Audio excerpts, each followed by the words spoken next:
I never believed in destiny. Not after the invasion. Not after the sky cracked open above Karachi and ships the size of cities hovered in complete silence. No explosions. No lasers. Just a presence so powerful, it made the air feel heavier. And that's when I saw her. Not on a battlefield. Not giving orders. But standing alone on the edge of the landing platform, silver armor reflecting the dying sunset like liquid light. They called her the alien princess. I called her impossible. The world saw a ruler from another galaxy. I saw something different.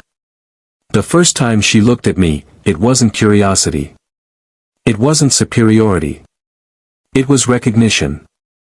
I was just an interpreter, hired because I understood patterns in their language frequencies. Nothing special. No soldier. No hero. Yet every time she entered the chamber, her eyes searched the room. For me. The media outside called her species cold. Strategic. Emotionless. But up close. Her breathing changed when I spoke. Her posture softened. Her voice lowered half a tone. Small things. Human things. And tonight, standing beneath the alien flagship, with thousands watching from a distance, I made a mistake. I leaned closer. And I whispered, barely audible. I never thought she'd choose me. I meant it as a joke. A quiet confession to myself. But she heard it. The alien princess turned slowly. Her eyes locked with mine, not royal, not distant, but certain. And she smiled. Not a political smile. Not a diplomatic one. A real one. Then she stepped forward. Close enough that I could feel the warmth from her armor. And she said softly, "You're mine." For a second, I thought I had misheard her. The platform was surrounded by armed observers, international delegates, hovering surveillance drones, every major news network broadcasting this historic peace alliance live. And in the middle of it all, the most powerful being on earth had just claimed me. Not as a translator. Not as a representative. But as hers. My heartbeat turned uneven. I wasn't scared of her. I was scared of what this meant. Her species didn't speak in metaphors. Their language had no concept of exaggeration. When they said something, it was literal. You're mine. Possession. Protection. Political symbolism. Or something else entirely. She didn't break eye contact. Around us, her royal guard subtly shifted positions, not aggressively, but protectively. As if a silent protocol had activated. The wind picked up across the landing platform. The massive alien flagship above us hummed with a low-frequency vibration I had learned to recognize. A decision signal. My throat went dry. "Princess," I said carefully, keeping my tone professional. "Do you understand what you just implied?" A faint glow pulsed beneath the lines of her armor, their species' version of heightened emotion. "Yes," she replied. Calm. Certain. Behind me, I could feel human security forces tensing. Through my earpiece, producers were whispering in panic. Social media feeds were probably exploding in real time. This wasn't in the agreement documents. This wasn't negotiated. She took another step closer, close enough that the cameras had to zoom out to keep us both in frame. "In my world," she said quietly, only for me to hear, "choosing is irreversible." My stomach tightened. This wasn't a romantic gesture. This was a declaration. And judging by the sudden synchronized movement of the alien fleet above us, the universe had just acknowledged it. The sky changed color. Not dramatically. Not like in the movies. Just a subtle shift, from deep orange to a muted violet tone as the alien flagship adjusted its atmospheric field. I had studied their tech long enough to recognize the pattern. A royal claim had been registered. Across the platform, human officials were whispering urgently into secure lines. Military drones repositioned, not attacking, just recalibrating threat levels. Because that's what I had become in under 10 seconds. A variable. She turned slightly toward the fleet above us. Thin streams of light traveled between the ships, data pulses. Confirmation signals. Hierarchy acknowledgement. This wasn't symbolic. This was legal in her civilization. I swallowed. Princess, if this is political strategy, it's dangerous.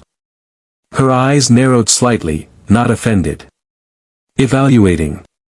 It is not strategy, she replied. It is selection.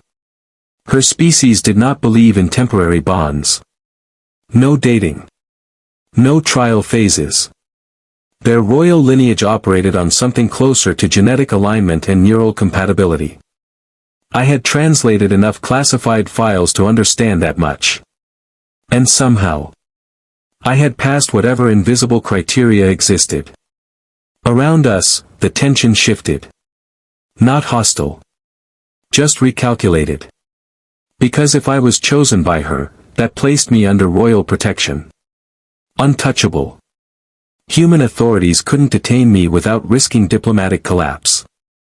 Alien forces couldn't harm me without violating their highest law. I felt the weight of it settle on my shoulders.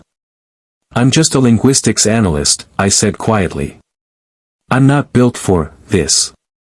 For the first time, something vulnerable flickered across her expression. You think I chose power, she said softly. I chose stability. A pause. Then, more human than anything she had shown before. When you speak, my mind becomes quiet. The noise around us faded in that moment. This wasn't conquest. This wasn't politics. This was something neither species had prepared for. And judging by the way both fleets remained perfectly still above us, the next move would decide the future of two worlds. By midnight, my name was everywhere. Every news channel. Every live stream. Every headline. Human civilian claimed by alien royalty. Diplomatic crisis or interstellar marriage? Is Earth now connected to the alien throne? I wasn't in a palace. I wasn't even in custody. I was in a secured observation suite inside the alien flagship, not imprisoned, but protected. The room wasn't metallic or cold like people imagined. It felt minimal. Soft lighting. Controlled temperature. A transparent wall overlooking Earth's curved horizon. And she was there. Without armor this time. Her presence felt different, less royal, more real. The glow beneath her skin faint but steady. You understand what this has triggered? I asked quietly. Yes, she replied. No hesitation. On the holographic interface between us, data scrolled rapidly, human governments requesting clarification. Alien council elders demanding confirmation. Their royal code flashing one word repeatedly. Bond initiated. I ran a hand through my hair. If your council rejects this. They cannot, she said calmly. The fleet witnessed it. The signal was recorded. Outside the viewport, several alien vessels repositioned into a defensive formation, not aggressive, but deliberate. They weren't preparing for war. They were preparing for resistance. I looked at her. Really looked. For all her composure, her breathing pattern had shifted again, slightly irregular. You could have chosen someone powerful, I said. A general. A scientist. A world leader. Her eyes softened. I did. Silence filled the room. Then a notification flashed across the hologram, Human Coalition emergency vote, motion to detain the interpreter for security review. My stomach dropped. This wasn't about love anymore. This was about control. She stepped closer, voice lower now. If they attempt to take you, she said evenly, my fleet will intervene.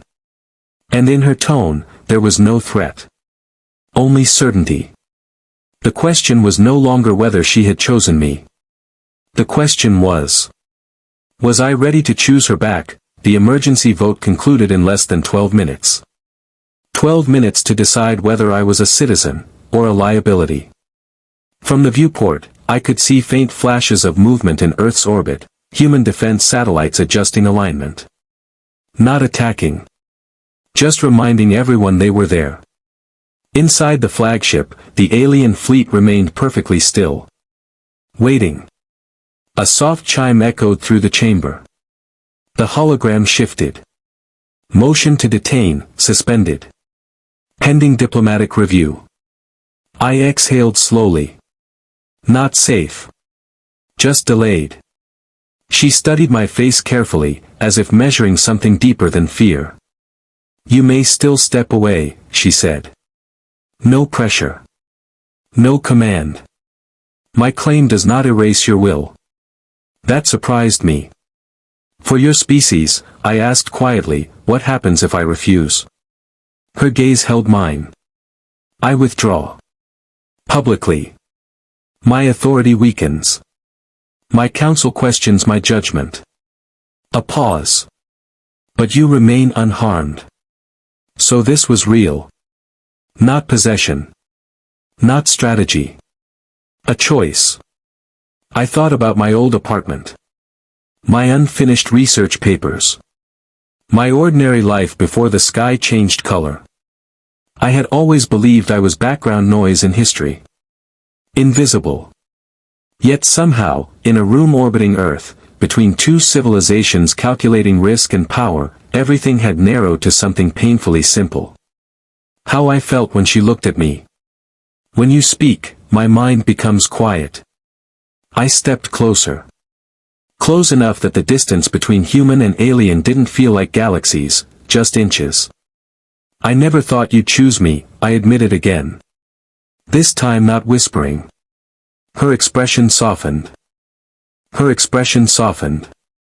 I did not choose the strongest, she replied gently. I chose the one who sees me. Outside, both fleets remained suspended in fragile balance. I took a breath. And for the first time since the invasion, I chose back. Then I'm yours, I said. No explosions followed. No dramatic music. Just a subtle shift in orbital formation as the alien fleet recalibrated, not into defense, but into alliance. And somewhere across Earth, millions watched history change. Not because of war, but because two beings decided fear wasn't stronger than connection.